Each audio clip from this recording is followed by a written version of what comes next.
Nós aqui na maneira corinha pisa para nós papia de trajeto novo o governo de Corsou também drenta den caminha nós bantraha riba emblema novo para Corsou. De como agora que para sombra nosso país está passando atualmente tem diferentes reformas e também cambio fundamental que nós mestre toma para nos garantizar que nós portem país próspero de maneira nos turta desejar. E durante o período de Covid, nós houve mais oportunidade para nós fazer diferentes análises e mira que te cosnan que nós mestre direita, que te cosnan que nós cambia, que nós temos que renovar, que nós temos que inovar. Então, esse põe também que nós chega na nosso emblema.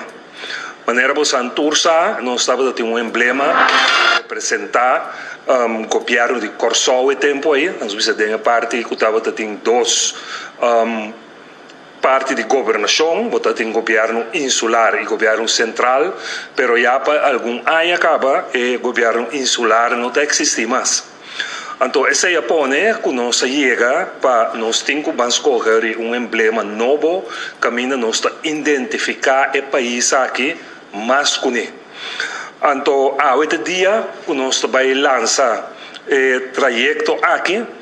O trajeto aqui também naturalmente sumeta não somente para nós chegar num emblema, mas também serve para nós unificar o país aqui e para fortificar já o símbolo que nós temos no país aqui. De maneira recentemente nós acabamos de celebrar, já sabe o último, nos bandeira, mas também nós temos himno e agora aqui com um emblema novo nós vamos fortificar o símbolo aqui de nosso país. Essa iniciativa de governo está para apoiar tudo que está no benefício de cambio de nosso país. E o projeto que começou do governo anterior e nós como gabinete PISA agora que a coisa aqui tem e nós também seguimos com ele para nós poder agora é emblema. Trajeto que já agora acaba tá com naturalmente vamos ter uma comissão que está cana inteiro trajeto aqui no nome do governo.